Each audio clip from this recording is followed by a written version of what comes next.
қувваҳои мусаллаҳи ҷумҳурии тоҷикистон зодаи даврони истиқлолият буда имрӯзҳо ба як ниҳоди пурқудрату тавоно табдил ёфтааст. Аз рӯзҳои аввали таъсисёбии артиши миллии афсарону сарбозони мо ба танзими ташкили сохтори воҳидии ҷузъу томҳои артиш машғул шуданд.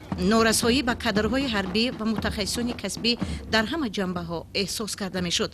Сарфи назар аз ҳамаи ин мушкилот ҳайати шахсии қувваҳои мусаллаҳи ҷумҳурии тоҷикистон дар солҳои душвори муқовимат роҳи пурпечу тоберо тай намуда таҷриба андохт ва ба яке аз артишҳои касбии минтақа табдил ёфт. қисми ҳарбии 3503 вазорати корҳои дохилии ҷумҳурии тоҷикистон дар тарбияи несли ҷавон, омода кардани онҳо ба машқҳои тактикӣ, тайёр кардани сарбозони шуҷоу далер саҳми арзанда дорад.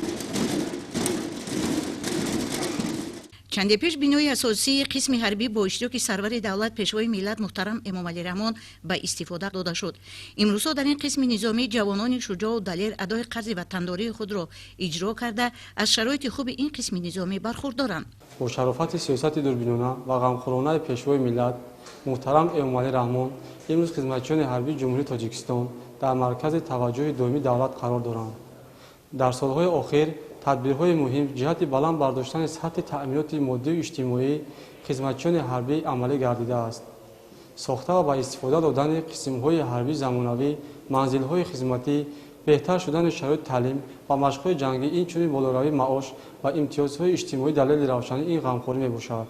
бояд тазаккур дод ки сол то сол мардуми шарафманди тоҷик тавассути чорабиниҳо ва вохӯрию суҳбатҳои судманд бо сарбозону афсарон вохӯриҳо доир карда аз ҳолу аҳвол ва рафти хизмати онҳо дар сафи қувваҳои мусаллаҳи мамлакат бархурдор мегарданд. аз шароити буду боши сарбозони ин қисми низомӣ дида намуда бори дигар боварӣ ҳосил кардан мумкин аст ки дар ҳақиқат шароити хизмат дар сафи қувваҳои мусаллаҳ хеле боло рафта хонаи хоби сарбозон тозаю озода мебошад. аз ҷониби роҳбарият ва масъулини қисми низомӣ дар анбор маҳсулоти ниёзи аввал барои сарбозону афсарони қисми низомӣ захира карданд.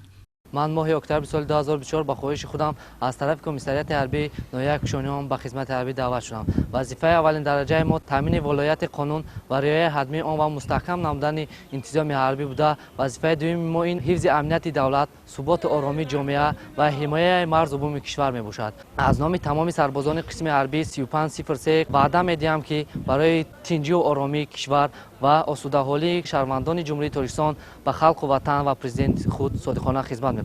дар майдони сафорҳои сарбозон машқу тамрин ва донишҳои азбаркардаи ҳарбии худро ба намоиш гузоштанд. аз ҳар як машқу ҳаракат маълум буд ки ба онҳо аз ҷониби афсарон донишҳои мукаммали ҳарбӣ дода мешавад.